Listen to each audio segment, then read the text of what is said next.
Il t'a dit les vraies attaques, ce ne sont pas les attaques que l'ennemi fait contre toi. Ce sont les attaques qu'il fait contre tes enfants. Yes. Là, s'il touche ton enfant, il t'a eu. Si tu perds les 2 pieds, mais tes enfants tous ont les pieds, c'est que tu as les pieds. Tu ne construis pas de maison, tes enfants ont les immeubles. Tu es un bailleur. Je te dis, tu es bailleur. Tu n'as aucun passeport. Tous tes enfants sont à l'étranger. Tu es un citoyen européen. Amen. Yes.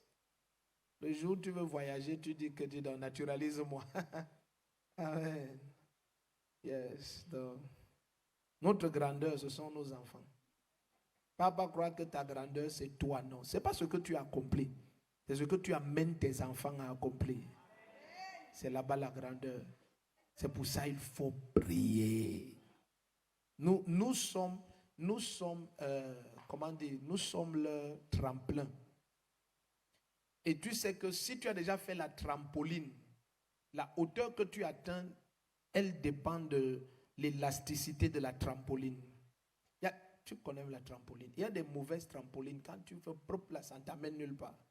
Ça, c'est les parents qui ne prient pas. Quand tu pries énormément, amen. Yes, tu pries, tu fais les sacrifices au nom de tes enfants. Quand ils tapent la pam, ça les envoie très haut. Amen. C'est ce qui t'arrive au nom de Jésus-Christ. Yes. Quand tu vis, vis pour tes enfants. Je te dis, c'est un conseil, vis pour tes enfants. Laisse la vie où tu ne penses qu'à toi, puis tu dis, ah, j'ai ma vie, pardon, chacun a sa vie, je m'en fous des enfants. Tu vas souffrir après. Je te dis, ce n'est pas une mauvaise prophétie, c'est comme ça. Amen. Yes. J'ai vu des mamans qui ont des enfants et disent, je ne me remarie plus, de peur qu'un homme ne vienne me déranger mes enfants.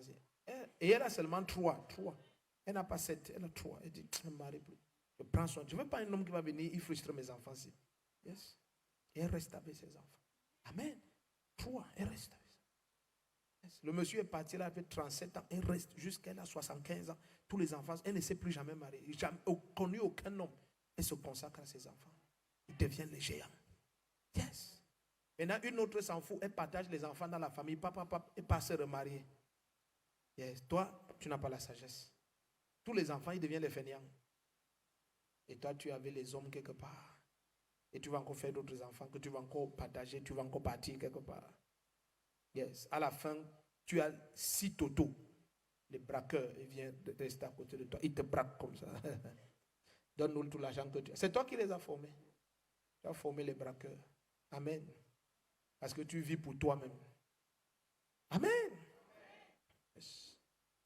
Les gens qui t'entourent sont importants. Les gens qui te conseillent.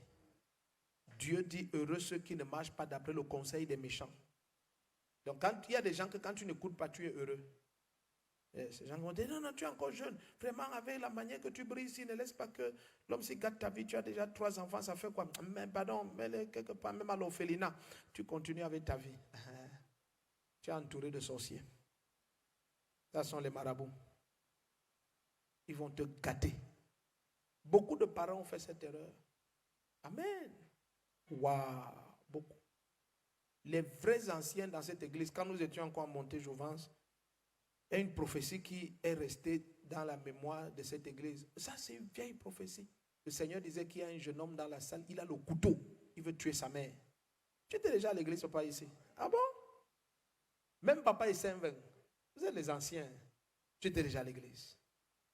Oui, tu étais déjà à Monté-Jouvence. Le jeune homme était là, il ne voulait pas sortir. Et le Seigneur le décrit. Il s'est mis à pleurer, il est sorti, il avait le couteau. Il a dit, ne me retenez pas. Et je lui ai dit, monte sur l'estrade comme ça, tu me rejoins. Il avait ça en main, le couteau taillé, limé, il voulait tuer sa mère. Yes. Sa propre mère, il a dit, il veut la tuer. Il va la tuer. Il pleurait, ne me retenez pas, je veux la tuer. Et quand on lui demande pourquoi, il dit, nous sommes 2. Ma maman est partie en France depuis, on était encore petit, on n'a eu aucune de ces nouvelles. Mon petit frère est mort, elle n'est pas venue. Elle n'a jamais, elle a épousé son blanc, elle a fait ses enfants. J'ai appris qu'elle est au Cameroun, elle a construit la maison. Je vais la tuer. Yes. La personne qui l'a invité ne savait pas qu'il sortait pour aller tuer sa mère. Limé. Quand j'ai pris ça, bien aimé, c'était plus que la lame, je ne blague pas. Fium, ça ouvre ta main. Il partait tuer sa mère. La salle s'est mise à pleurer. Quand il racontait, la manière il pleurait, tu sentais les larmes ne sortaient pas de ses yeux. Ça sortait de ses entrailles.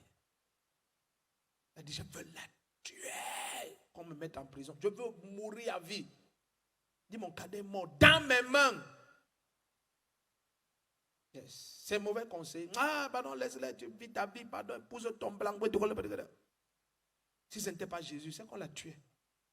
Et elle l'a tué. Amen. Waouh. Je vais la tuer.